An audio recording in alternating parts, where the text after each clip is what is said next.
Hello, I am Radagast, and welcome to Global Mission to Peace and Mystic View number 27. This topic tonight will be Annunaki, God, gods, goddesses, and trying to make some sense of what it all might mean and why we would even care. And of course, I'm joined, as always, by my co-host, or I should actually say co-host, Shelley. Hello everyone. Yeah, I'm not the host, we're co-hosts. All right, so Annunaki. Now, of course, we did a few shows back, where we played around with Nibiru and tried to give it at least some credence for there is something out there that's being picked up, and whether or not it's the Nibiru from that Sitchin declares, because there are certain people who say that when you actually read the tablets that he decoded, there is no true Nibiru in the records. That's just, I don't read Sumerian, so I can't go there. It'd be an interesting question next time we have Dan on to ask him that, where Nibiru comes from. But we're trying to every time work with some of the ideas that go through the alternative community and bring some form of coherence. Try to get have something that takes it out a little bit out of the woo-woo.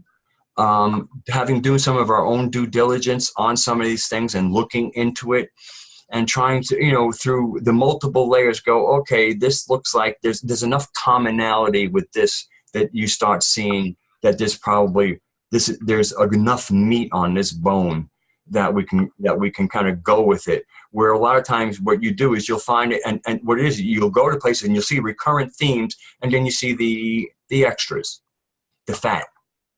And so we're going to just try and work with the good stuff and not the extra. I could start, but let me just, in case you want to get going, say something, Shelley, before I usually. Well, just to say that there are so many points of reference for Annunaki or Nibiru, and my own interest in this began so many years ago because I wanted to know, what is the language of light? I'm trying to find the origin. There is so much disinformation, and we know every time our history is written and rewritten, it's done so in accordance with whoever happens to be holding the reins at the time. Yes. So I was trying to locate some sense of truth, some way, and what I came to in this search for the language of light was a language called Hebrew. Now, that was the ancient Hebrew. Yes, of course, there's Sumerian and all that before that, but it was Hebrew with something that sounds an awful lot like Nibiru. So I thought that's pretty interesting. So that's kind of the journey I took, is from that perspective. But it's pretty fascinating, all the characters. If we take Enki, for instance, he has so many names. Now, is that all those names because he keeps reappearing in our history, keep coming back to us? Is this because they're embedded in our DNA? What do you think? Well, I think that's part of the answer. The other thing is the different names in different languages, and then also titles associated with names. Mm-hmm. And that happens a lot, even with biblical characters who a lot of times are in fact part of the Anunnaki, but we have, sometimes they're called by one or other name or one or other title. And sometimes one name has multiple titles because they actually had multiple duties. Well, yeah, functions, the function of the name.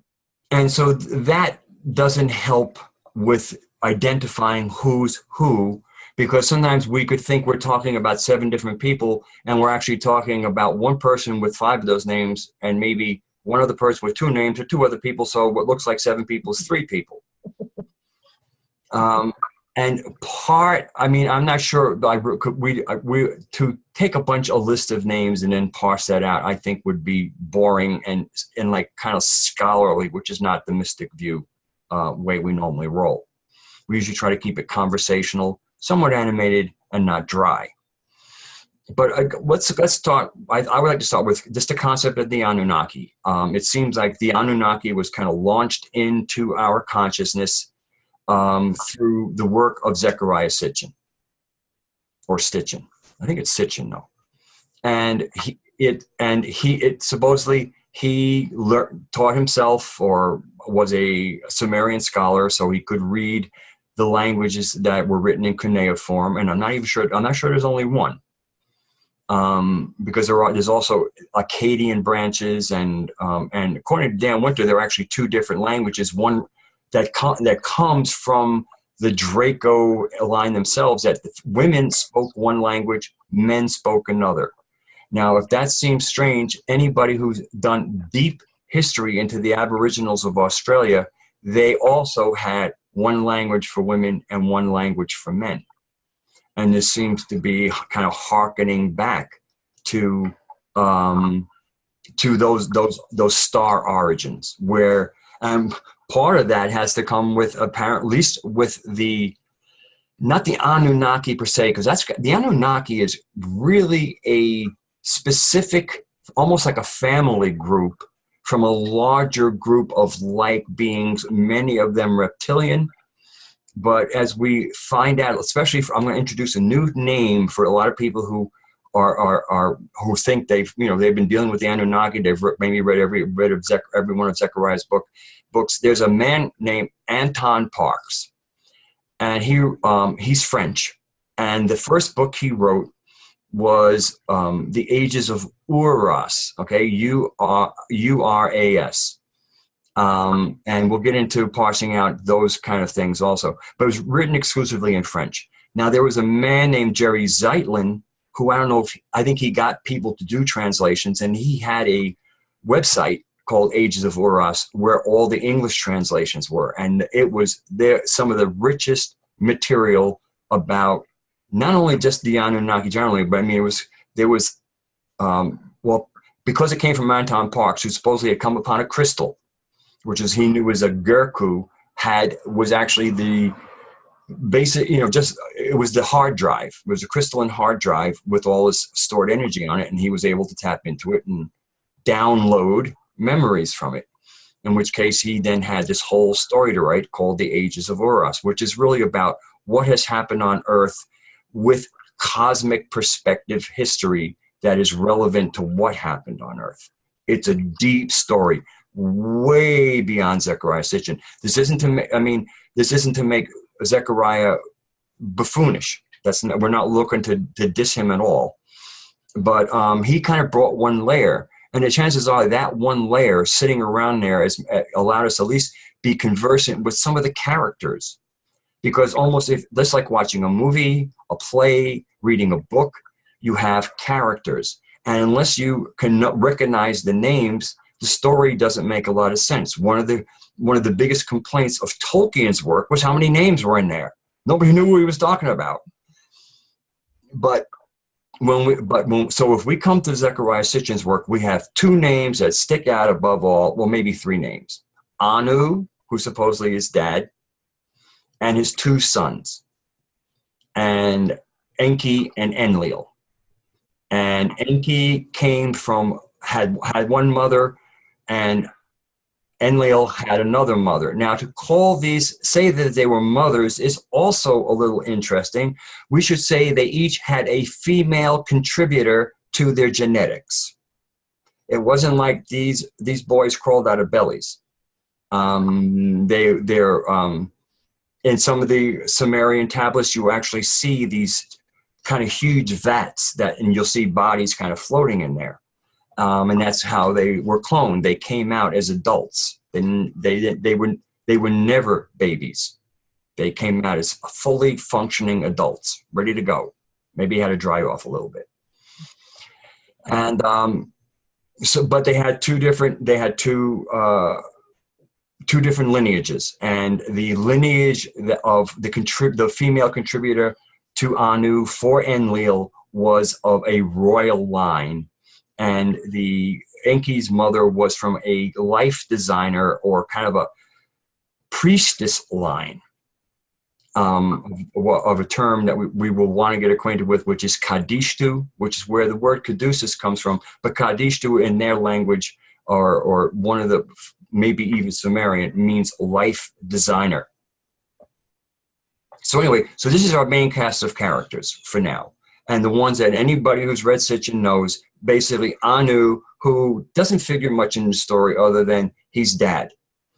And then we have two sons, and because of who Anu did a test tube, did a cloning with, was from the royal line. Enki and Enlil got to be the Lord of the Earth when he arrived. He arrived on Earth after Enki, according to Anton Parks. And when you read Anton Parks' work, it really adds up. And it kind of makes us understand that there was a long progression. I'll stop for a second in case you want to come in. You are doing a fantastic job of covering everything. I'd like to come back to the Kadishtu. That's so important because this is with a reference to the reptilian. No, let's not call it that. Let's call it serpentine. Let's call it kundalini. Let's call it plasma energy. Let's talk about how Anton Parks found this crystal. That's a great story, and we hope to be bringing that to you, in the very near future. But how Anton Parks has this crystal that he's able to take information out of. The crystal has stored all this information in the same way that our DNA, we also is that crystalline palace that we refer to as the pituitary, the thalamus, and the pineal. And that is also saving all this information for us to access as we are able to line up the bits of information and access that. All of that information is there. So as above, so below. It exists within us, and yes, it's all around us as well. So that is part of our DNA. And we have the Kadishtu. And of course, the DNA spirals up as if just like a serpent. Exactly. And then also, if I don't want to confuse people, but if we can at least understand that Enki has another name somehow, because Anton Parks, I believe, uses that name. He uses Saam, S-A-M, right. But that's the kind of, yeah. Right. And then Saam also had the female counterpart, Samothea. And she is the one who is considered to be the element that gave us the God spark, or that element in our DNA that then we can connect and know them in our own crystalline palace, in our own DNA. Or we can do it, we can, read Anton Parks' book. But I'm really glad you brought up Anton Parks, because this is also available, the story is also available on video now, so it's pretty easy. Well, apparently there's two new books that are now out that have been translated in English. And I think one is Secrets of the Dark Star, and the other one is, I don't know if it's just called Eden or not, or some, a few words before Eden. But these are the two new books. And Eden, and I think what these books do, at least Eden does, is Eden is in large part some of the material that was originally presented in the Ages of Urus in French, now with a certain part of that, because it was a huge story going on. So I think the Eden will be more of the formative, or what we might associate with the beginnings of humanity. And I like the Eden thing. The Eden thing is the E at the Temple of Apollo, but Ea, another name for Enki. Yes. And Ea is significant to water. It's telling us about water. Well, Earth, it's the house of water is what it means. Earth is a water planet.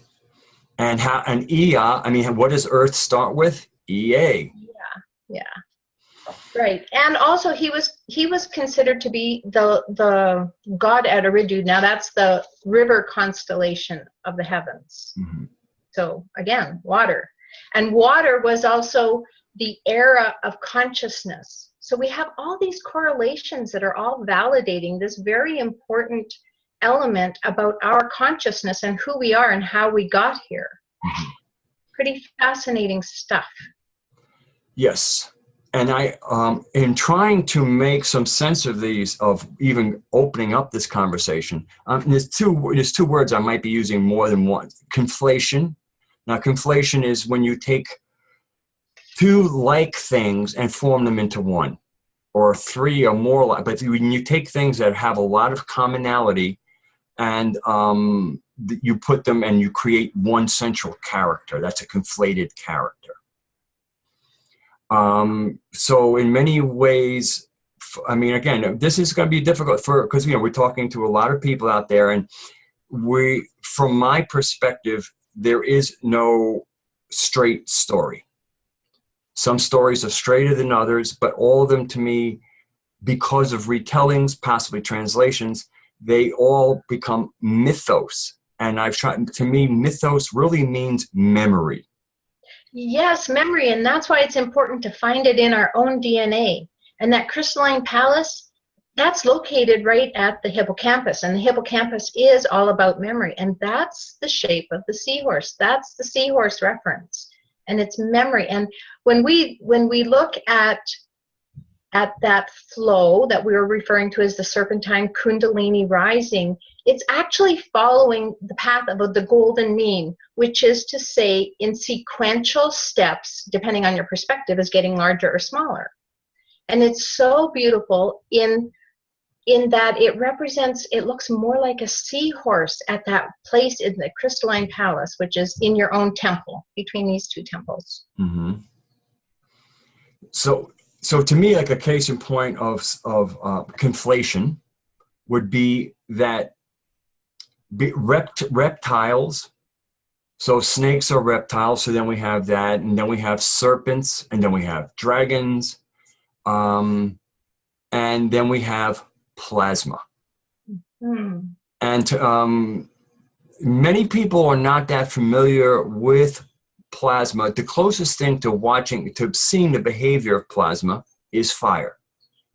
Watching fire. I mean, I remember I had a wood stove, that at some point, if you turned it down enough, it was just kind of burning the gases. And across the top where the gases were coming out of these jets that recirculate, you'd see these plasma currents like just snaking along. I mean, it was this dance, and it didn't look like fire so much as it was a plasma. I mean, you could actually look like something you could pour into a bowl.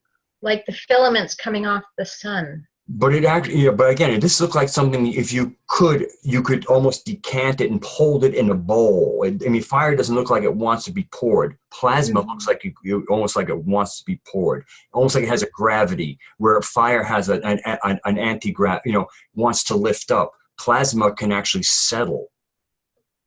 Plasma, in my experience, is also the seahorse shape. It's so beautiful. Well, there we go. We have this kind of arcing, and and if we see plasma jets, especially the ones that snap off, we'll see them kind of come up into this kind of arc, and then as they arc out is when they kind of snap off, and so you kind of get this curved head, almost like a head, like a seahorse or a dragon. Mm-hmm. And I really believe that much of the cosmic dragon, especially with the European dragon, is kind of this negative, almost reptilian energy, where when you get into like the sign of the dragon in Chinese astrology, it's really talking about a celestial dragon. And I believe the celestial dragons are in fact plasma currents, and I believe plasma currents have energy. And matter of fact, if it's almost the way the intelligence at the center of the galaxy or the sun, it's almost like how packets are thrown at us. They're thrown in plasmic packets. And many of our ancient artifacts show plasma jets as actually being a wormhole, and that's what it's for, transportation. That's another example. Another thing about whether it's dragons, draconian, reptilian, whatever that is, so much of it has been colored into disinformation to try to divert or derail us from going and looking there. And so you really have to use your own heart, use your own gut in discerning this information, because you might be having some really valuable information, and then a little piece of disinformation is tossed in there with you. So it's pretty important to be always discerning back to your own DNA. What's a match here with your heart? What's a match? Well, as our own friend, the ambassador, has told us, like when often what's said as serpent means nobles. Right. If I recall correctly, the term that's used, the Hebrew term is nagash. Yes. Okay. And that's also used in some of the Vedic texts as well. Well, they call Naga. it nagas. That's right. Okay. Yeah. And then, of course, what's that nasty little thing that they're putting in? They found in vaccines, nagales. Mm-hmm. And again, it's almost that we also have who's looking at what. From one side, depending on what side, I mean, when you're reading the Vedas, you have these two warring sides, each who are considered, semi-divine, and each one has their own agenda, but they're each other's enemy. So from one side, this side is bad. From this side, that side is bad. Depending on who's telling the story, you have a bad guy. And isn't that alchemy, though, is bringing them both together, right? The opposition. We talked about that in a recent mystic view as well. But the Ida and the Pingala, as it moves up your spinal column, is also, we could think of these energies in their polarity as male female, but you know what? We need both. It's not warring one against the other. It's that central rod that unites both, and they're essential. You can't have one overpower the other. We can't have this age of matriarchal energy and then have the next age patriarchal energy. We need to come to this place where we have the wisdom of both. And the serpent always has represented wisdom. Back to the Bible. Mm-hmm. Well, the other thing is, if you think of current and traveling in a direction, and let's say if you have a circle where it's just continuously going, and then you snap that circle somewhere, so you're going to have, and you just cause a gap, so now it jumps the gap, but it's coming from one way, going into the other. And basically what you end up is the one that it's coming out of would be considered the male energy, and the one it's receiving would be the female. But before they were broken, when it was in a kind of an androgynous thing, it was just an energy. Mm-hmm. So it's really when you see those two noses, as Dan Winter says, the pine cones kissing, which is where you complete the circle. Because if you get enough distance and the arc can't jump, then you just kind of have this is kind of like pulling, this one's delivering, but they're not meant, one's not meant to just give and one's not meant to just pull. They're really just opposite, and you bring them together and then you have the circuit completed. Mm-hmm. But apparently the fun is in separating it and then creating that little arc in the middle where you get some sparks and some activity. Just an endless circle. And apparently in that little jump is where the interesting stuff happens.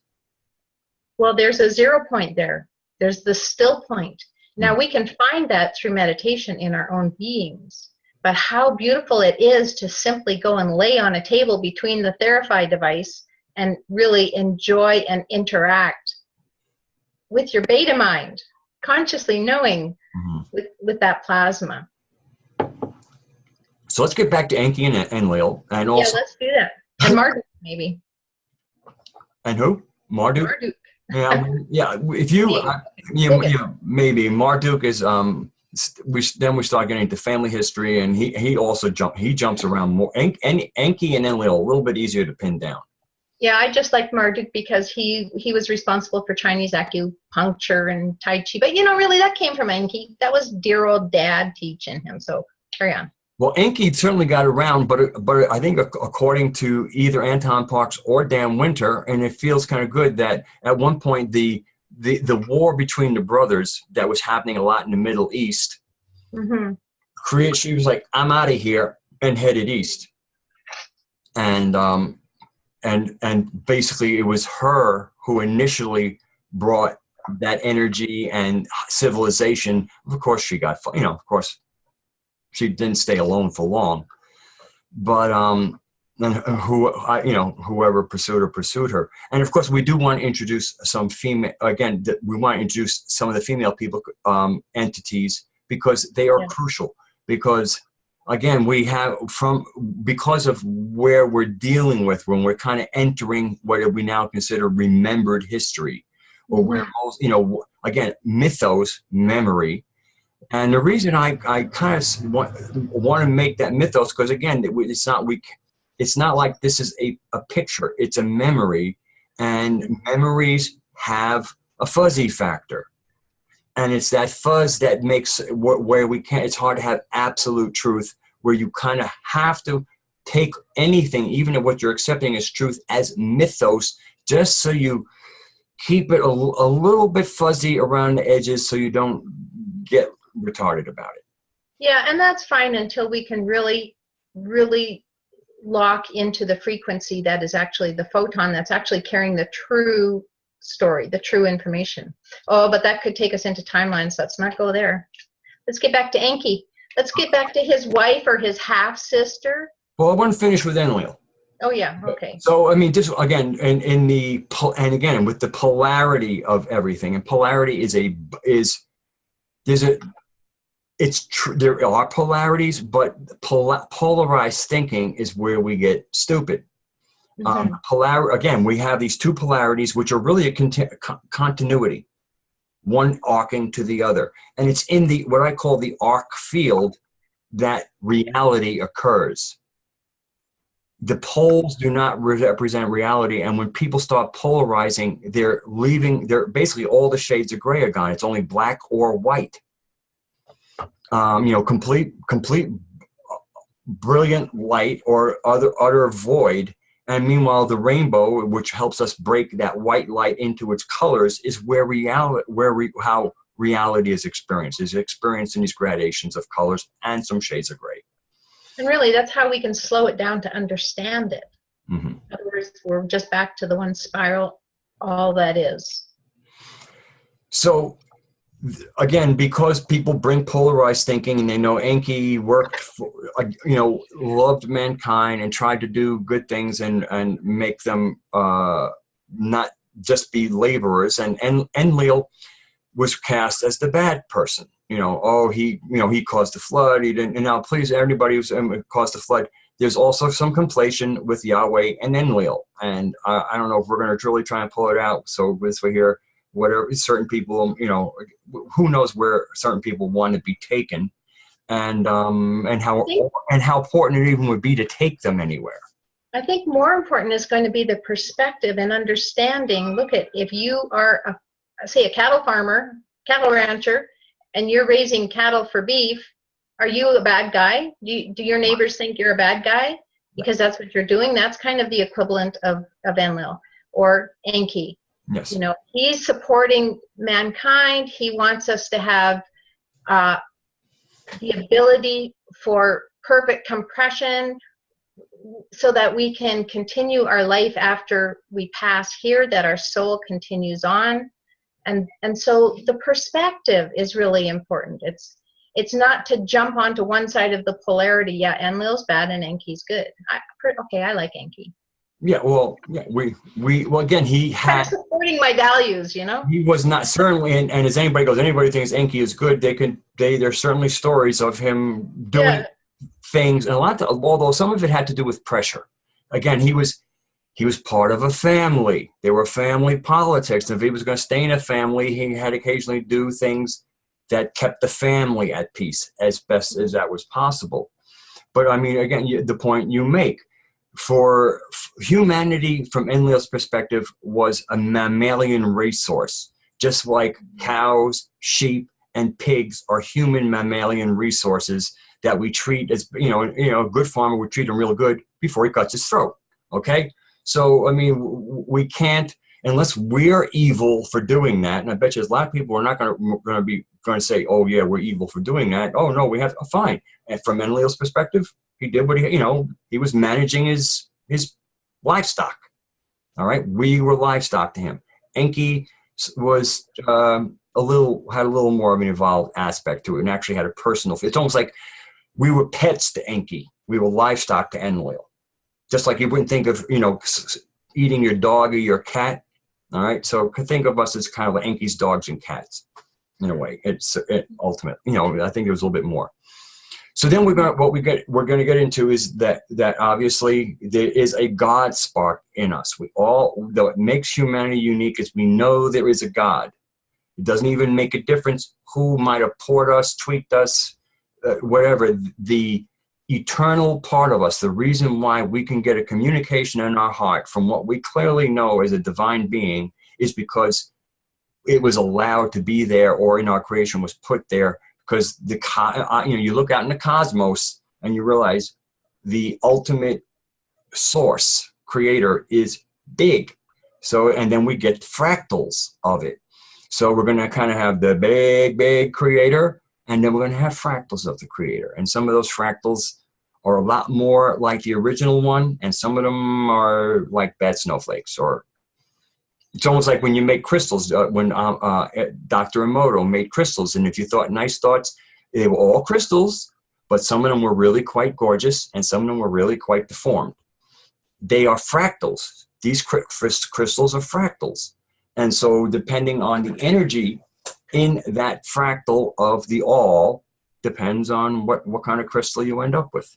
How was that put out? Right, and so take that a step further and now apply that to the cloning, and we can see how one of those resulting entities, we'll call them, might have had some error in it.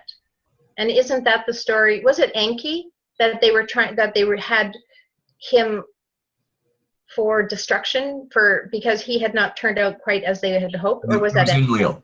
Enlil. Well, that was Enlil. Okay, yeah. So Enlil then was some female had taken a fancy to him and preserved him and enabled him to carry on. Right. Now we have this. That's where we have to be really clear about these beings when they're cloned and coming out. They're adults. Mm-hmm. So like some female, like, oh, cute little Enlil, and then she raised him. And he was an adult, and she went, okay, I can work. I think I want this one. I can work with this. And the other thing is now, Enlil, the reason he kind of got stewardship of the earth was because his mother was from the royal line. Right. Okay. But she was a clone also. So basically, from best I can tell, Enlil was not an ensouled being. Mm-hmm. That was one of the problems. Enki's mother was a Kadishtu priestess. Right. One of the life designers, you could say kind of like almost an angelic class working with the creator, with the secrets of the creator's ability to put life into things. And so they carried this and were able to do it with life forms that they worked with. So since Enki, even though he was created as a clone, had Kadishtu in him, he had the soul spark. And, right. And this is what makes him so different than Enlil. God could speak to Enki. God could be in Enki's heart. God was inaccessible to Enlil. Mm-hmm. So that's why Enlil thought he was, I'm God. Go ahead. I'm willing, there was no shame because he had no sense of something greater than himself. Enki had that sense. Right. And that might lead us to why humanity here on Earth is so important, and maybe an important commodity or of such greater interest to our galactic neighbors. Because of that fact, because of what we have in our DNA. So we're going to pause here, because we always do a pause, and kind of maybe come back and start introducing the female aspect of this story. And we'll be back momentarily.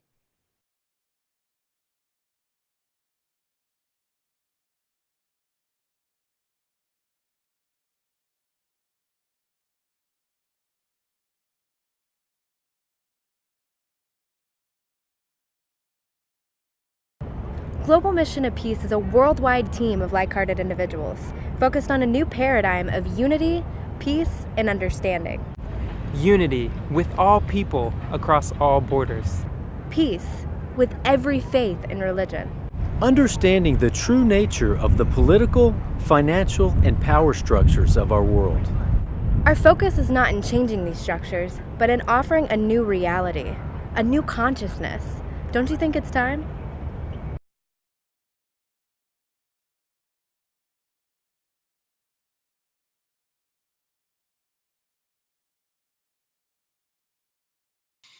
Okay, welcome back to the second part of, well, not even second part, just continuation of the whole show. Again, we took a little break. So we have kind of laid out some of the Anunnaki characters, with Anu, again, being Papa, and then the two sons who have different ideas, and because of the royal lineage of the clone that Enlil was, and the kind of lower or priest lineage of Enki, priestess Enki, and lineage in Enki, he was given kind of control of the waters and the Abzu, which is actually, anybody familiar with people in the Mount Shasta, any of the kind of underground societies, that he was given anything under the earth and the waters. Everything on the air was represented, was where Enlil. So basically Enlil kind of had control of the earth, and Enki had control of any part of the earth you couldn't see if you were walking around. So most importantly, and always hidden behind, and of course it will stay hidden behind, or we're trying to bring it out, and it's a big part of what happened on the planet when we started having the patriarchal religions.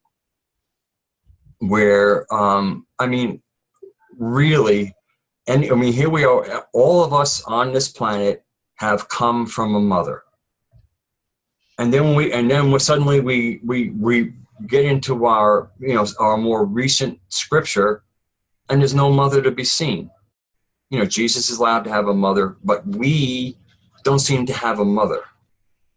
That if you allow yourself to really take in the landscape, and if you allow yourself to go into deep meditation, there's like a disconnect to not have a mama. Mm-hmm.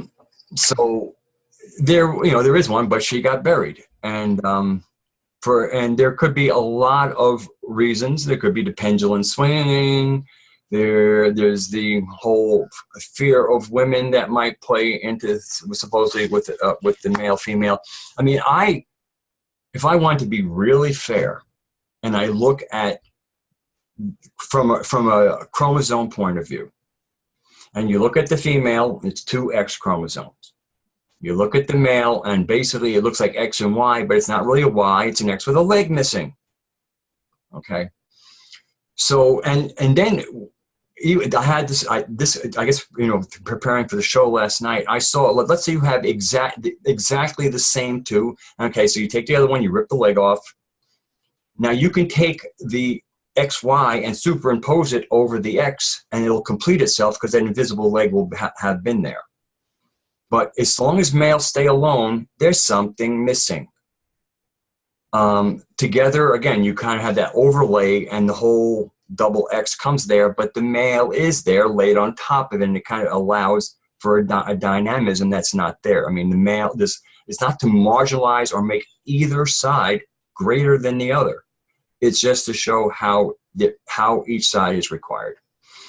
And that to kind of have a cosmology without the female aspect just is odd. I'll just say that. Odd for me, for my thing. For some people, apparently it really works. And we have a couple of billion people on the planet that is completely okay with.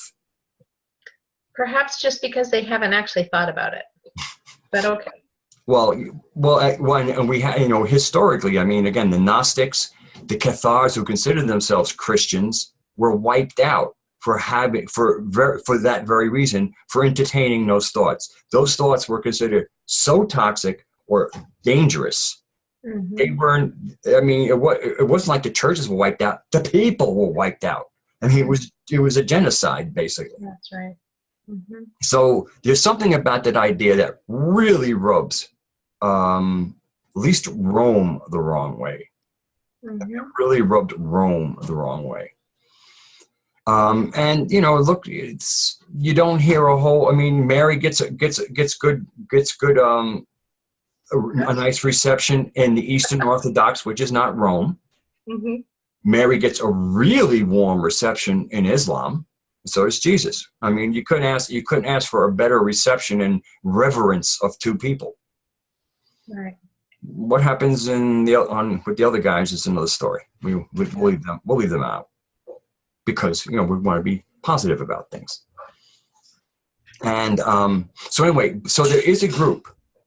And again, now one of the things that seems that could feed this is, somebody just got here. I have to close my door so I don't get certain extraneous sounds in here.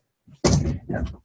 One of the things that might feed this is, according to this cosmic history, that the male, especially, we're talking about the reptilian males, were such insufferable dicks that the females had abandoned them kind of centuries ago, where they're for all intents and people, they had become separate races. Even though they're the same race, gender separated them, and they developed, in which is where you got a female language, which I think in anthropology called Immensa. And I forget what the male language is called. But they were separate languages. And so we kind of have this antagonism between the sexes that is a part of the cosmic history. And I think that plays into our DNA to some extent. And so, and again, when things swung to the patriarchy, and I think part of it, there was, I think some of it, there's an energetic, we haven't mentioned the archons. And one of the reasons we haven't mentioned the archons, because they really get confused. I mean, some people have archons as actual physical beings. The Gnostics, especially some of the written Gnostic material, at most kind of has them showing up occasionally as reptile looking, or like fetuses, which is kind of like a gray. But I'm not. I think they were actually confused. I mean, the best I can. I mean, I don't really want to lay out the whole cosmology, especially of the Gnostics, which is so rich. But from what for me, the archons would play a role similar to what we have of the jinn in Islamic understanding, except and the jinn are a race, and they have good jinn and bad jinn. But overall, when you mention jinn, usually it's bad. I guess because the good ones leave you alone, and there's no real issue there. The bad ones try to get you to do nasty stuff and are aligned with Dajjal and Islamic mythology. Telling of the story, Dajjal was created by Allah as a kind of a test. He's basically what Christians would call Antichrist. And supposedly he's head of the jinn. It gets, again, I don't want to get all, because these are part of their mythos, and parsing it out can get confusing. But the archons are really part of a mind parasite, or a parasitic bad influence on humans. Zoroaster had the devas of good counsel, devas of bad counsel. And he didn't make one. There was no good or evil devas. There were just ones that would tell you stuff that would help you, and other ones that would tell you stuff that would probably hurt you. And his counsel was, pay attention to the good ones, ignore the bad ones. It's almost like Jesus saying, resist not evil. Just don't do it. Don't resist it. Just don't do it. It's not like fighting them off. It's just like you got this whole other place to look. It's just like, put it behind me, Satan, all that kind of stuff. But anyway, so I just really feel that part of also what kind of created this really warlike thing wasn't just the male energy, was in fact some kind of parasitic energy that just gave a lot of bad counsel. And as energetic beings, they thrived on what has been called loosh by certain people. I mean, we just need a term, but there's an outpouring of energy that energy beings can feed off of. And so just like, we might like to, somebody here might like to eat a steak, they'll like to eat a person, the kind of energy that comes from creating a steak, killing animals, killing people, whatever, blah, blah, blah. But anyway, what I'm trying to introduce here is that I really feel that part of the patriarchal warlike mentality isn't really so much a male thing as is part of this parasitic energy, that because males are kind of the protectors, they kind of took that protective energy and just put it into the psychopathic overdrive. And then we ended up with the kind of the world we have today. because once again, I'm really trying to make no good or evil, but there is disease. And I really feel that the warlike patriarchy is a diseased male energy. So let's bring in the Kadishtu. Okay. Unless you want to comment on that. Yeah, I'll just comment on that quickly, because you had mentioned having perhaps the leg ripped off of one of the X chromosomes, and if that happened to be the area of intuition for men, where they no longer could rely on their own intuition, which is a feminine aspect for the men, then certainly they would be vulnerable and needing to reach out to somebody else's intuition and very susceptible to all the thought forms of the aforementioned jinn and so on. And so that would also make them very fearful of the female, because the female is very intuitive and has that strongly intact. Yeah, and I can see how they could be threatening, because here are these, big, strong, very capable, physically able to protect women, but when it comes to kind of figuring things out, they have to go, can you help me here? It's like I have a little input because I'm not getting it. And that just might have been ego crushing. All right. So now we have to get to according to the works of Anton Parks, the Kadishtu were a very ancient race like the reptilians are. And all I have to do is look at Earth. I mean, really the first dominant species of any note are the reptiles. I mean, if there's a process of life creation throughout, on any planet, it looks like reptiles basically are going to be the first ones that show up. Amphibians first, and then maybe reptiles. And that's the other interesting thing about Enki, is he wasn't so much he had some reptilian blood, but he also had something called the Amargi. The Amgal are reptiles. The Amargi are amphibians. And he had amphibian blood in him. And so, they're just, he's a very complex genetic character on his own. But it was his mother, this Kadishtu, a life designer, that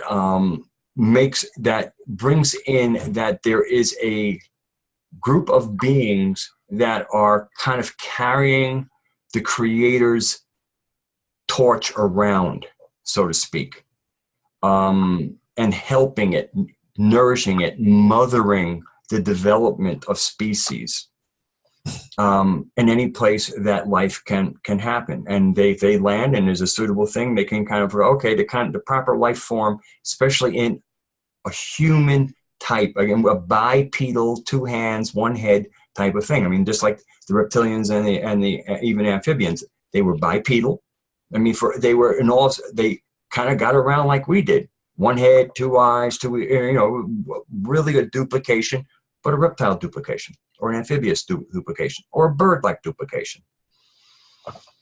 And so we're kind of introducing this. I think we see it, and Dan says it as well, in the Dune series. We have the Bene Gesserit, who would there's the Reverend Mother, and they kind of, they're forced onto their own. And then you have common females, but and this is like there were females, but there was a whole kind of priestess class, and they kind of held some of the secrets of the universe. They worked with the creator, who to me is ultimately non-genderized.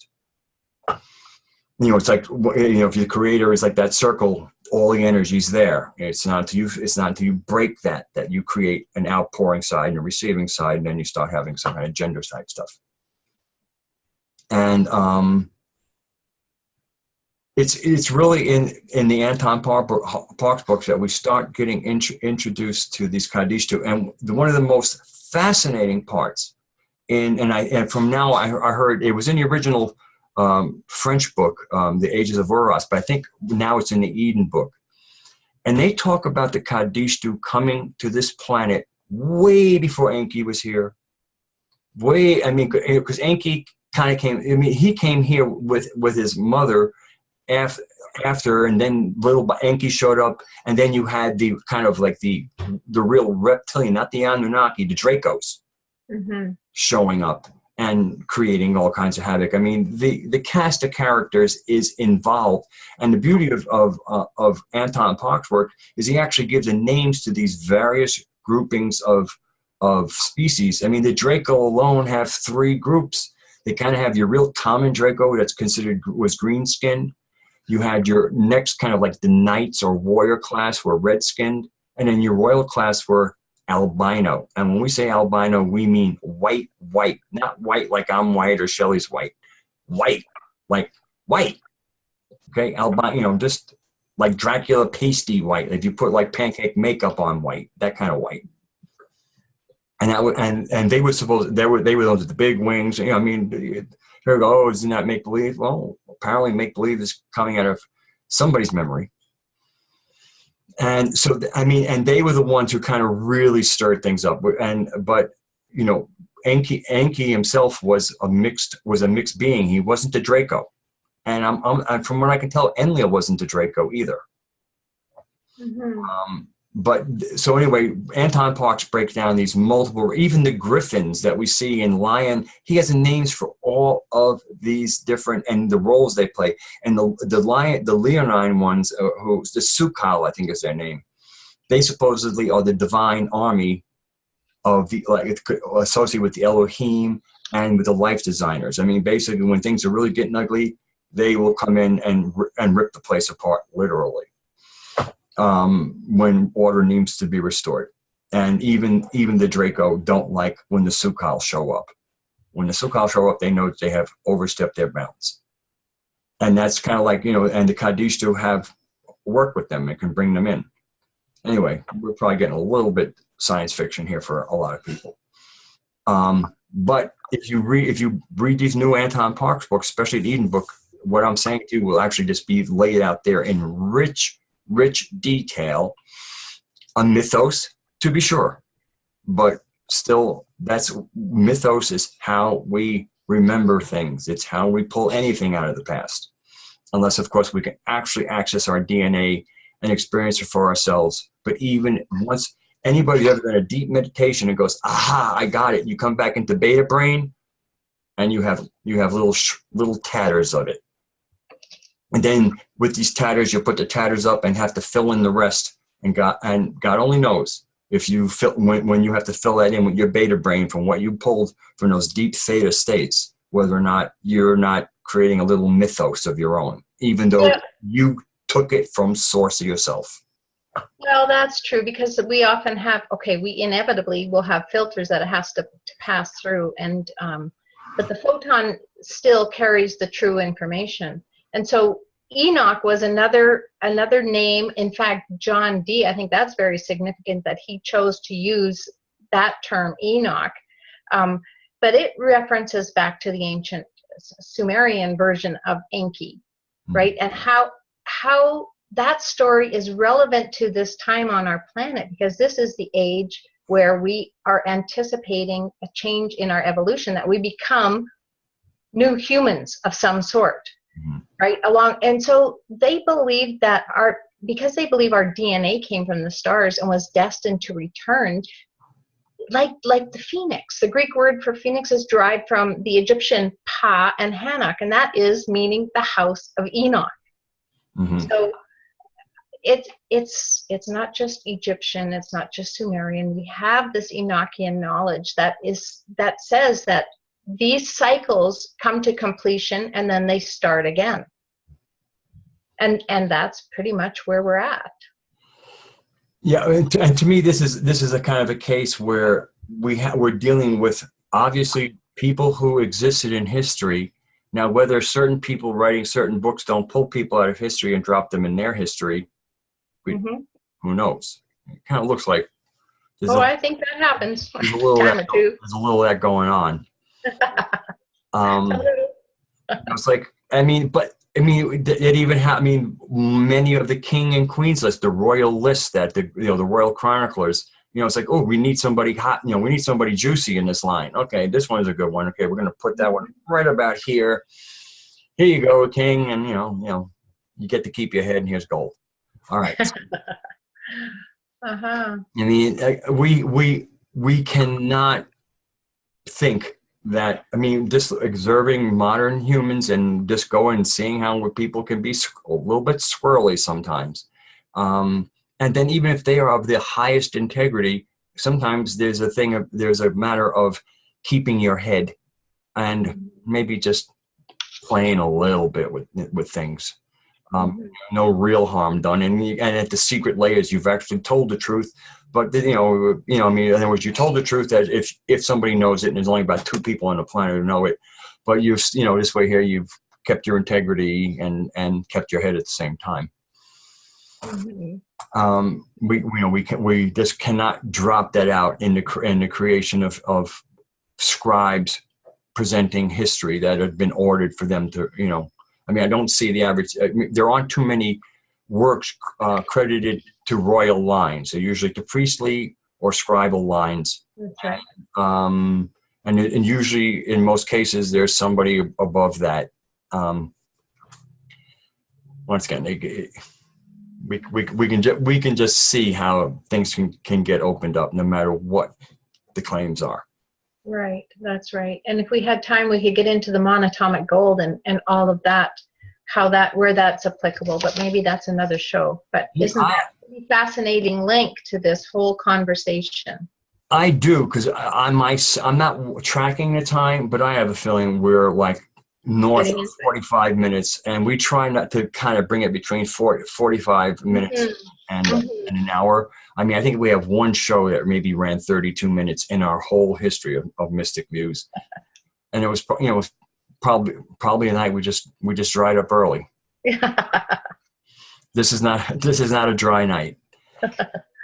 But so if we accomplish anything, we try to get the Annunaki, Enlil, Enki, the 2 brothers. There's no bad, there's no good. They have one had kind of a soul spark and could actually communicate with God. One didn't have a soul spark and was kind of cold and didn't care much. It was a pure bureaucrat business, whatever. The humans were created to perform a task, and if there's too many of them, you cull them, and if they get noisy, you drown them in a flood. And the most thing, you don't make them too smart, because the last thing you want them to do is asking questions and being a pain in the ass. It's not personal, strictly business. That's right. And we can find them outside of ourselves, but I know that they are inside of us. I know that that's part of our DNA. I know that from personal experience. Yeah. The DNA, the ancient Kabbalistic tree of life, portrayed in the Torah, is now even viewed by science as vibrating, living structures, something like a fixed tape recording. And so I know from personal experience, and that kind of, go ahead, sorry. Well, I was going to say, with a case in point, with something I was alluding to earlier with the Torah, okay, right. And especially we now know that this, written in the language of light. So right. So then you're going to have like your basic, simple reading of the words as if you're reading a history, a story, whatever. Okay, that'll be the very literal reading. Then there's going to be the deeper understandings where, words like snake really mean noble. So that means there was kind of a person, then we're going to get down to where we actually, apparently at some point, there's living light with kind of like the illumination of what really went on there. But is anybody getting that other than maybe a few mystics who can't share it because only the initiated can share it, and therefore the rest of us are left with our different levels. So again, here we can have a case where the Torah might be the most accurate form of information on the planet, but 2 people know it, 3 people, whatever, and they can't tell anybody. So this story, the implications are rich, but really, it really seems like you can parse out Enki and Enlil in the Torah. Yes. And they have different names. And again, I think there's a conflation. I think there was a divine being who I think might have been speaking to Moses. And then once things got going, then Lil shows up, a real thing, and he's got armies and stuff. And this is, I'm that, and they conflate it. Or, I mean, you can that's what I'm talking about, conflation, where you can actually have the source coming through at some level that is part of the story, and then an actual flesh and blood being who is, like the kind of in charge of the planet says, well, yeah, I'm that being too, and we better, and then you get conflation and confusion. Well, it is true. It is true, and I do see it on both sides. However, that story of Moses is a really good example, because that story of Moses is in the Bible. It's in so many of the ancient sacred texts verbatim. Mm-hmm. The same exact stories, same as the Jesus story. 12 disciples. The whole astral theology theme is always there, and it's always there to guide us. And what I've seen is that there was a point in our history where it was no longer encouraged for us to be able to figure this out, and so they kind of equally divided up the cosmos. Okay, so Catholicism, you guys get to have this, the Hindus and the Buddhists and all that, you get this sign, the Om, right? But really, those are all just star maps. Those are all star maps, and it's all taking us back to Enki, to our ancestors, to our history. But as above, so below. It's in us. And that's why meditation is so valuable, because now you don't have to rely on somebody interpreting Torah for you or studying for 50 years so you can figure it out yourself. I mean, it's beautiful just to read the Torah, and I believe that the frequency just of passing those letters before your eyes, even though consciously you don't get it, I still think there's value to that. But come on, we need to step up the pace here. Yeah. We need to get this information now. And I think that's the value that we get from doing our own meditation, connecting with our own source, because it's there for each of us. And it doesn't matter if you're Buddhist or Catholic or whatever, it doesn't matter. Everybody's got the DNA with the information in it. Yes. And okay, I'm going to do some shout outs here to close the show. Basically, okay, the Anton Parks, Anton, Parks is Parks, no E's or anything hidden in there, like Simon Parks has an E in his name. So Anton Parks. Eden, I think, is the name of one book, and that kind of really might have some of the juicier stuff, and then I think more of the really expansive stuff is in Secrets of the Dark Stars, or Dark Star. But if you go to, just type in Anton Parks, and I'm quite sure, those two basic books, who I think they came out in just recent years, and they're written in English. They originally came from French, and I think there are actually two books from the original bigger works of the Age of Horus written in French. Another shout out I want is a man named Sheikh Imran Hussein.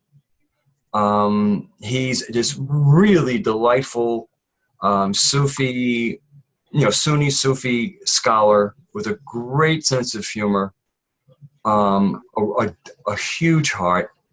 And what I like, if you want to understand somebody's scripture written in a language that needs to be read in that language for you to pull it out, then you need a good narrator who speaks the language, can really pull what needs to be pulled out. And then rather than giving you these words which are translations are clunky, tells the story and interprets the words for you, so you get the heart of what is being told. I mean, there's probably nothing more important than what he does, especially with, again, the misunderstanding of Islam, of him showing what a social movement went on, just how important Islam was to a tribal world at each other's throats, and the wisdom and the love that's hidden in there by a man who has enough love and heart in him to see it there to begin with, and then put it into his own words. So Sheikh Imran Hussein, look for some of the more modern ones, some of the real recent ones. I think he uses henna in his beard. So in most of them, he has kind of like a reddish beard. And some of his recent ones I think he cut his beard a little bit, and it's like my color, which is the real color. I don't know. I guess he just likes the red color. But if you see him, he has a sense of humor. He has a huge heart. And if you just want to get in touch with what's at the heart for 1 billion plus people on this planet, please listen to him. A shout out for him. Because again, as we sit here and we do all Annunaki and Annunaki, again, there's 1 billion people on the planet who are pulling their reality from the Quran. And to me, Sheikh Imran Hussein is a very good way for people to, again, if you want to get exposed to the love that's in that book, you need him. I think that's a great place to really come to is the love element, because that's really, when it comes down to it, that's who we are, that's what we are, that's what the light is, that's what the photon is, that communicates across all the vast space. Our last show on power, and what we basically come up with, God, again, what's the perception of God's power, and for us, God's power is movement and love. Right, the movement of love. Anything else that isn't moving like that, to me, that's abuse of what appears to be power, but it's really just bully. It's being a bully is not power. Power, the real power is love. Okay. You should write a song about that. I have a few songs that I'm working on currently. So do you want to say goodbye to everybody first? Well, goodbye everybody. I love you. And I love you too. And we'll see you next time. And until then, God bless you all and be well.